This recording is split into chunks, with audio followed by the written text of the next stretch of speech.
All right, today we're going to read another Patricia Polacco book called Thunder Cake. As we're reading it, pay attention to the characters because after we finish reading this, you can do the activity where you compare and contrast the characters in this story or in other stories we've read this week by Patricia Polacco. So, Thunder Cake. On sultry summer days at my grandma's farm in Michigan, the air gets damp and heavy. Storm clouds drift low over the fields. Birds fly close to the ground.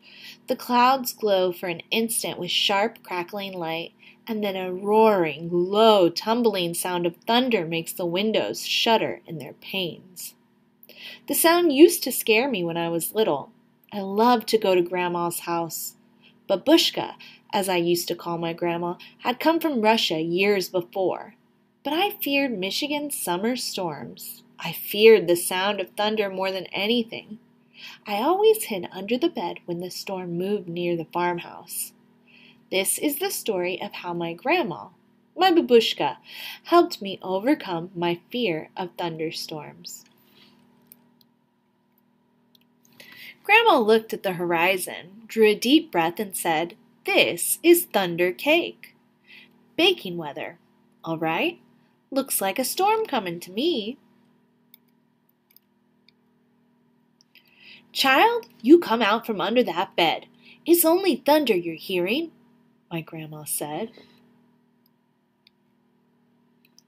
The air was hot, heavy, and damp. A loud clap of thunder shook the house, rattled the windows, and made me grab her close. "Steady, child," she cooed. Unless you let go of me, we won't be able to make thunder cake today." "Thunder cake?" I stammered as I hugged her even closer.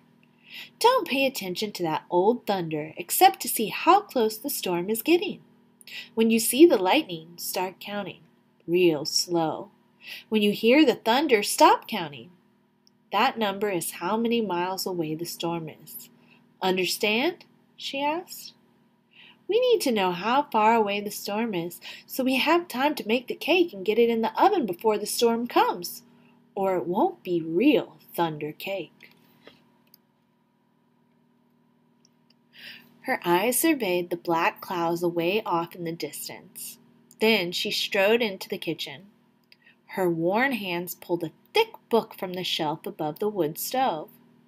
"Let's find that recipe, child," she crowed as she lovingly fingered the grease-stained pages to a creased spot. "Here it is, Thunder Cake." She carefully penned the ingredients on a piece of notepaper.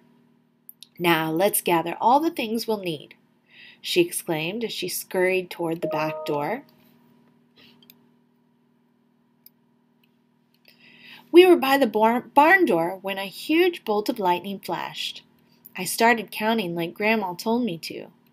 1, 2, 3, 4, 5, 6, 7, 8, 9, 10. Then the thunder roared. 10 miles! It's 10 miles away," Grandma said as she looked at the sky. "About an hour away, I'd say. You'll have to hurry, child. Gather them eggs careful-like," she said. Eggs from mean old Nellie Peckhen. I was scared. I knew she would try to peck me. "I'm here. She won't hurt you. Just get them eggs," Grandma said softly. Then lightning flashed again. 1, 2, 3, 4, 5, 6, 7, 8, 9, I counted. 9 miles, Grandma reminded me. Milk was next. Milk from old Kick Cow. As Grandma milked her, Kick Cow turned and looked mean, right at me. I was scared. She looked so big. Zip went the lightning. 1, 2, 3, 4, 5, 6, 7, 8, I counted. Boom went the thunder. 8 miles, child, Grandma croaked. Now we have to get chocolate and sugar and flour from the dry shed. I was scared as we walked down the path from the farmhouse, through tangleweed woods to the dry shed. Suddenly the lightning slit the sky. 1, 2, 3, 4, 5, 6, 7, I counted. Boom! Ba-ba-boom! Crashed the thunder. It scared me a lot, but I kept walking with Grandma. Another jagged edge of lightning flashed as I crept into the dry shed. 1, 2, 3, 4, 5, 6, I counted. Crackle! Crackle! Boom! Kaboom! The thunder bellowed. It was dark, and I was scared. I'm here, child, Grandma said softly from the doorway. Hurry now, we haven't got much time. We've got everything but the secret ingredient. 3 overripe tomatoes and some strawberries, Grandma whispered as she squinted at the list. I climbed up high on the trellis. The ground looked a long way down. I was scared. I'm here, child, she said. Her voice was steady and soft. You won't fall. I reached 3 luscious tomatoes while she picked strawberries. Lightning again. 1, 2, 3, 4, 5, I counted. Kabang! Boom! The thunder growled. We hurried back to the house and the warm kitchen, and we measured the ingredients. I poured them into the mixing bowl while Grandma mixed. I churned butter for the frosting and melted chocolate. Finally, we poured the batter into the cake pans and put them into the oven together. Lightning lit the kitchen. I only counted to 3, and the thunder rumbled and crashed. 3 miles away, Grandma said, and the cake is in the oven. We made it. We'll have a real thunder cake. As we waited for the cake, Grandma looked out the window for a long time. Why, you aren't afraid of thunder. You're too brave, she said as she looked right at me. I'm not brave, Grandma, I said. I was under the bed, remember?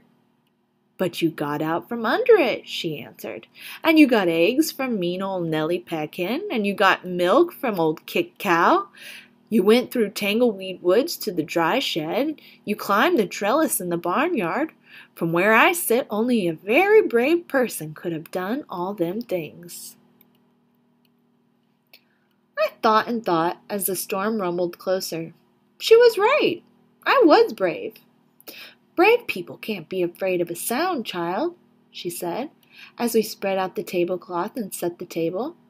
When we were done, we hurried into the kitchen to take the cake out of the oven. After the cake had cooled, we frosted it. Just then the lightning flashed, and this time it lit the whole sky. Even before the last flash had faded, the thunder rolled, boomed, crashed, and broomed just above us. The storm was here. Perfect, Grandma cooed. Just perfect. She beamed as she added the last strawberry to the glistening chocolate frosting on top of our thunder cake. As the rain poured down on our roof, Grandma cut a wedge for each of us. She poured us steaming cups of tea from the samovar. When the thunder roared above us so hard it shook the windows and rattled the dishes in the cupboards, we just smiled and ate our thunder cake. From that time on, I've never feared the voice of thunder again. And here is the recipe for Grandma's thunder cake.